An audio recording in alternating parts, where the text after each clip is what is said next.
Hello, everybody. It's football weather. It's chilly outside. It's the Jud Dryden Show. I'm Bill Anderson, your host and coach. It's a good day for a coaching show. Very good day. Big win over Spring Hill.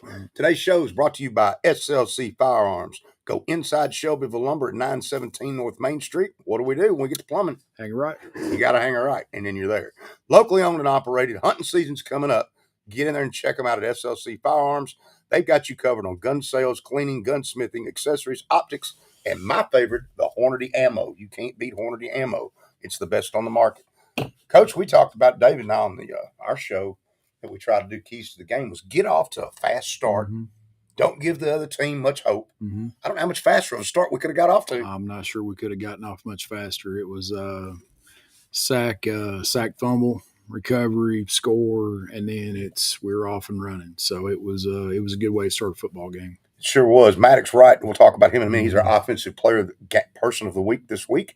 He had a 6-yard touchdown pass there from Steven. It was nice to see. He sure did. Tell me about that play. It was just it was a good throw catch. Great. It was on slant. It was open up and ready to go. And they connected. So and then we're able to get Robert Bailey going again. Yep. And first half he had, 150 yards, I guess, in the first half. We were able to pull him early and get Nate in, and Nate played well in the second half at running back and had some solid plays on defense as well. So we'll get to the offensive player. Well, I said it incorrectly a minute ago. It's Nate Zimmerman. Let's talk about him for a second before we do the interview.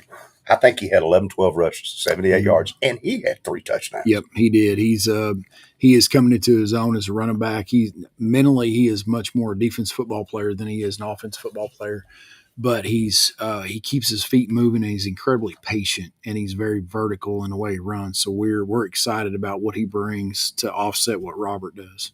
And it's interesting, too, because you get confused with these kids because so many of them are going both ways and playing great. Yep, they are. And we're able to rotate a lot of guys on offense. We're very deep, which allows us to stay pretty static in rotations on defense, and guys can get really good at what they do over there. So it's been that depth in those ways has been a blessing for us this year because we've needed it. And we're always talking about Robert, but if Robert weren't so relied on in the running game, he is an awfully good linebacker. And he will continue to see a larger and larger role as we move into this week and the next 2 region games and then into the playoffs. Absolutely. Offensive player of the week this week is Nate Zimmerman with 3 touchdowns, and we'll play his interview right now. The Dryden Show, and I always say every week, the best part about doing it's interviewing these kids. This is the Shelbyville Lumber, Bedford County Sports Live offensive player of the game. I'm going to tell you something else. We're going to talk some defense. We got Nate Zimmerman on here as well. 11 rushes, 78 yards, 3 touchdowns. How did it feel? It felt really good, especially being able to back up Robert. Obviously, Robert's a great running back, so just being able to give him a rest. And I feel like I'm slowly getting better each week, so it feels great. Who's your mom and daddy? Misty Zimmerman and Mike Williams. They work pretty hard for our touchdown club too, don't they? Yes, sir. Yes, sir. All right, offensively, you're getting more and more looks every week, but I can't talk offense without talking a little defense with you. You're all over the place on defense. What do you enjoy more, offense or defense? Probably about a month ago, I'd say defense 100%, but it's starting to become more equal. I'm starting to like offense a lot. I'm starting to like offense a lot more, but I'd still say defense maybe a little bit more. But it's getting. Okay, you had a fumble recovery in this game. Tell me about that. Very first play of defense, Palmer got a great strip sack, and I should have had a scoop and score, but I'm just me being me. Of course, something bad happens and my knee touches the ground, and they called it back. But yeah, it was pretty good. Palmer did great on that play, and it worked out. All right, run the football. I noticed one thing I always say is 2 hands on that football, and I noticed that's something you've really been taking note to is having 2 hands on the football. Well, preseason I had a little bit of a problem fumbling, and I knew I could not do that in the season or it would just obviously not be good. So Siegel, I came out and just full 2 hands on the ball, and just each week I'm trying to slowly get more quick and everything like that and switching to one arm. So I feel like I'm slowly getting better to switching to one arm, but between tackles I definitely stay 2 because I do not want to cough the football up. All right, tell me about the belt. The belt, it can represent a lot. Obviously, a championship is what we're chasing, so a belt, a championship. You got Eagle on here, which is obviously something that we take pride in, is our mascot, and just be the alpha is what we always try to chase, and that's the last thing we say before we go to the field. So just a lot can represent on this belt, and I think it's just a great thing to have. All right, Nate, what class are you in? Sophomore. It's hard to believe you're a sophomore. It really is. I'll tell you one thing. This is our last home game. It's Friday night against Lawrenceburg, and it's senior night. That's going to be a special night for everybody because it's our last home game until the playoffs. Yes, sir, it is. And we just got to go out there and just do our best for the seniors. I'm definitely going to miss having the senior class. I'm extremely, extremely close with about all the seniors. So it just one last time, depending on the playoffs, but one last time, regular season on the home field. So we just got to go out there and do the best that we can and just fight for them and try to win. Outstanding. It's Nate Zimmerman, your Bedford County Sports Live Shovel Lumber Offensive Player of the Week. All right, good interview there, Coach. Good kid. Great kid. Good family. Good family. It's you can't ask for better. Football IQ. Yeah, I'm going to tell you what, as he grows into his own, he's going to be one of those that people will remember and show for a long time. He works his tail off. And it just comes with a ton of passion, a ton of energy, and he's fun to be around. And, and the great thing is he's one of several that are like that in that class. So it's just fun having him and all his teammates around. Good to have Stephen Bobo back at quarterback. He was 8 of 15 for 130 yards, had a couple touchdowns. In particular, I was noticing going back watching some film stuff, you can really see the difference in LeBron's speed. If you go back to the Marshall County game, even the Columbia game, and look at him now, he's finally healed up. He is healthy. Yeah, it's true. It's obvious that he's healthy, and he's playing all 3/4 of the snaps of the game now. He's back on kick return. He's in all those spots and playing well in every place we knew that he could. He's going between corner and safety now. He's playing slot receiver and outside receiver. So he's exactly where we wanted him to be at this time of year, regardless. So yeah, it's nice to have him back. Health wise, if we got Stephen back to where he can run it a little bit, you think he's back? I think we feel like he's 100%. So it's he's good to go. William had another good game, 4 catches, 78 yards for his brother. Yeah, it's and again he made a couple of tough catches and made some guys miss. So, he's a good wide receiver and safety as well. So we're blessed to have him and LeBron both. Second half, Nate had another touchdown. Robert got another touchdown early on there. But you can't run the football like this without pretty good linemen. That's true, and they have gotten better for the third game in a row, I believe. Now we've started the same group. So they're starting to gel more and more, and we're excited about where that group's Would it be accurate to say, though, this is the first time I think I'd seen us at times blow people off the ball to where there was even bigger holes in other games? Yes, we had a great outing against Spring Hill. They were very few mistakes overall up front, and they were incredibly aggressive. It's exactly, again, it's that process of just getting better. Understanding your role and what the system requires of you and the mechanics of it.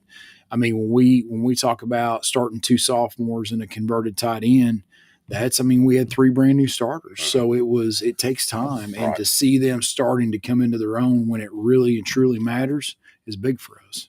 All right, our lineman of the week is tight end Jackson Thiem. He played an awfully good ball game on both sides of the ball again. He did. Offense and defense. Here's the clip from Jackson.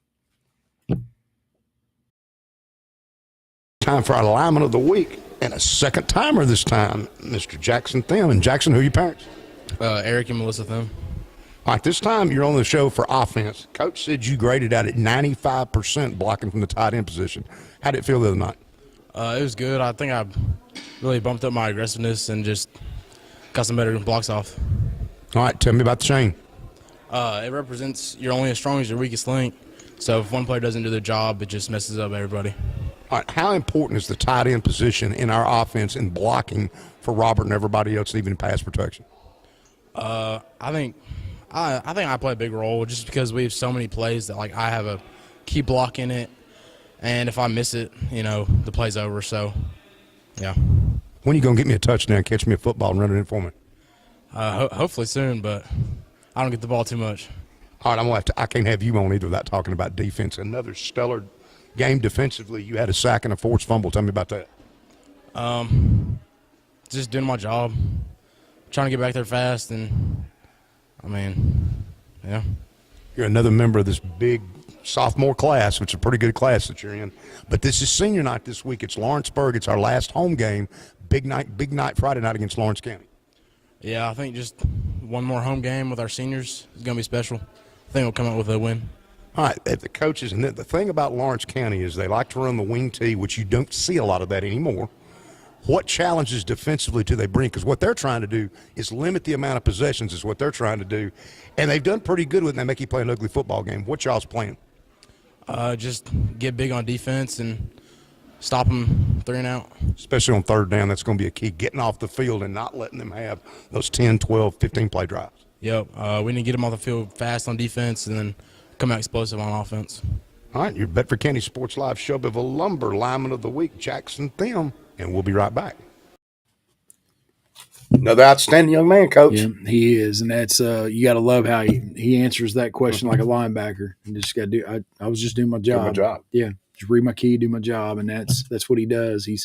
He brings a great intensity and a great passion and great mindset to everything he does, and I absolutely love having him an inside linebacker. Well, let's talk defense a little bit. We'll get to our defensive player here in a minute. I believe you limited them to 45 total yards. Is that right? Sounds about right. Yeah. That's pretty good defense right there. Yeah, it was. I think it was a really rush. Let's see, run game wise, they had. I'm going to get this wrong. I want to think they were negative 38 yards rushing on the night, and of course that includes sack yardage. Right. But yeah, it was a good night for us defensively. Absolutely. And, of course, we were able to force turnovers in this game, which was nice from the sack fumble to the interception. Right. Yeah, it was. Just from the very first play of the last, we gave up a touchdown on a fade. The ball was. we were in great position. We just misplayed the ball as it came in, and that's a first year guy out there playing corner, and we were, and he's gotten better. As John Streeter is going to be really good for us moving forward. He's quick, he's aggressive, he does everything full speed. Everything for him is full speed, and you got to love that out of a guy. And so as he gets more comfortable in that role, he'll just get better. But so we're, and he came off the field wanting to know what happened, what did I do? How can I fix it? And you got to love that mindset. Absolutely. So even that, giving up that touchdown was a good thing for us because it gave a kid a chance to mess up, to fail, and then grow from it. So which is what we kind of hang our hat on all the time anyway. So it was a good thing for us. Able to generate a lot of pressure in the ball game. We were. The speed helped us a lot up front. It was I think it was the second. Palmer's second sack, maybe the third one, where he hawked that kid down. It was like it was almost like the kid was trying to walk away as fast as Palmer got there. So it was good to see how explosive he was. And of course, you got all those other guys. Colton Clardy played a good game overall. So up front, and he's starting to play lower and starting to win his gap and doing the things he's supposed to do. So we're getting better week by week, which is good to see. All right, now here's a senior, our defensive player of the week, and it was Maddox Wright. He had 2 interceptions, 2 pass breakups, and he's a senior. He is. Here's a clip. Live here on the Jud Dryden Show, Shovel Lumber, Bedford County Sports Live, and defensive player of the week. And we're going to have to talk offense with you a little bit as well. It is Maddox Wright. Maddox, who's your mom and daddy? Lance and Teresa Wright. Outstanding. What grade are you in? 12th, senior. So this senior night's big for you. This is your last home regular season game coming up against Lawrence County. Yes, sir. Are you excited? Yes, sir. It's going to be emotional, though. Oh, of course it is. All right, on defense, you had 2 interceptions in this game and 2 pass breakups. How'd that go down for you? Yeah, surely playing the coverage and reading the quarterback. Also on offense, you had a 6-yard touchdown from Steven. Tell me about that play. Yeah, it was a great throw by Steven, just really simple and just getting in the end zone. We noticed you coming on earlier in the season when we had some injuries in the secondary, and you really came on the scene and really been playing well in the secondary for us. What's it been like to get to play as much as you're playing? Did you expect to play this much? Well, not really so much on defense, but a lot on offense. But I've been learning a lot at corner this offseason and just trying to make the best of it. All right, one other play I want to ask you about because I've seen you run it a couple times, and I think you run it really well. Tell me about that little jet sweep play we've got in. Oh, yeah, I like it a bunch, getting on the outside, get to use my speed a little bit. All right, tell me about the hammer. Sure, it's about being the alpha and dominating every chance you get. And coming up in Lawrence County, we're going to need a big game. Again, I'm going to tell you what we'll talk to Jackson about. They do run that wing T, which is a little different. We haven't seen anybody that runs an offense like that this year, have we? No, sir. So the key here is going to be get off the field on third down and get you stops. Yes, sir. Now, do you get to blitz much on defense? No, I wish so. I bet you do wish.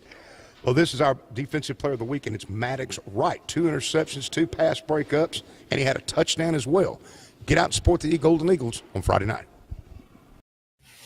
Our coach, there's another young man that's really gotten better Yeah. and better and better. Well, it's some of the things people don't see about him. He's on our leadership council. He's one of the first guys to show up in the weight room all the time. He stays late, comes in when he doesn't have to.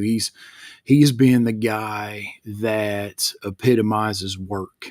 He's the best of teammates. He'll play and do anything you ask him to do. He's always there to just to take care of business and lead by example. He's relatively quiet, but you can't find another guy in our program that does a better job of leading by what he does and what he shows rather than words. And you can't speak highly enough of him because of that. He's just all around a great young man to have in your program. Today's show is brought to you by SLC Firearms inside Shelbyville Lumber, your true value hardware dealer. 917 North Main Street, locally owned and operated. Stop in and see Mike Matusik and Chris Cartwright.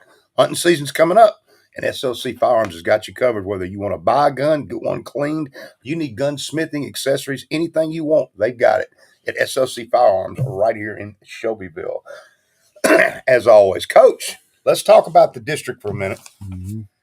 The region this week looks a little funny because Lincoln County's coming up, as we know. They got to go to Cookeville. That's going to be a tough ball game. It is.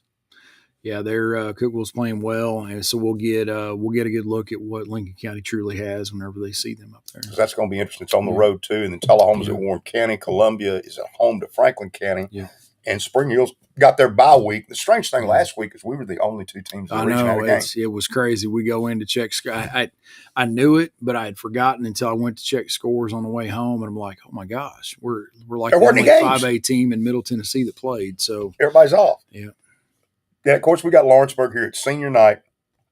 Talk to me about, from a coaching perspective, what you have to be aware of with Lawrence County and their style of play. They're gritty, they're scrappy, and they try to get you to play an ugly game. They do, and obviously everybody knows you got to win third down, but against a team like that, you've got to win first down. First down sets up third down, and if you can get a small gain or no gain or negative gain out of them on first down, that sets up the potential to be third and long, which takes them out of what they want to do.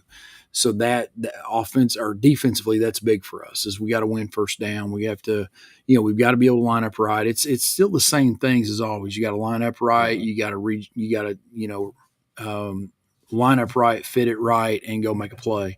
So those things don't change. It's how they apply to this kind of system that matters. And first downs are even more critical than usual in order to set up a third and long. So that's what has to happen. Is we've got to make splash plays on first down to set up the third down plays where we can get off the field. And you watched the game. Of course, David and I watched it. But if you were to watch Lawrence County and Tullahoma, they got them 14-3 in the third quarter. They do. And then some things went backwards for them. They had to start throwing, and it would have been 31-14. Right. But really, Lawrence County, for over 2 quarters, over a half, was in control of the football game. And they hung with Giles County. They hung with Columbia. I mean, so they're not a bad football team at all. Their record does not show how good they could be. So that's one more thing we have to come into this game ready to play ball. I mean, in this region, there's no weeks off. Of course not.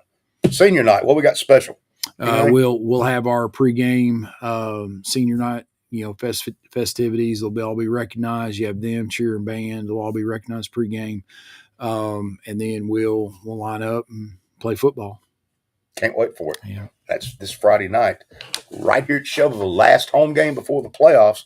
And Coach, David Thomas is going to be out of town this week. You're going to be on with Saturday morning, aren't you? That's what I'm hearing. That's what I hear. So we'll see what we Hopefully can get we'll have done. Shane Young and Coach Dryden on for the Saturday morning show at 9 o'clock. Y'all tune in for that.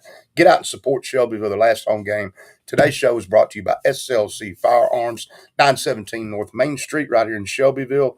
Mike Matusik, Chris Cartwright, stop in there and check them out. And hopefully next Tuesday is going to be another good day for a coach's show. Lord willing, it will be. All right, everybody get out and support.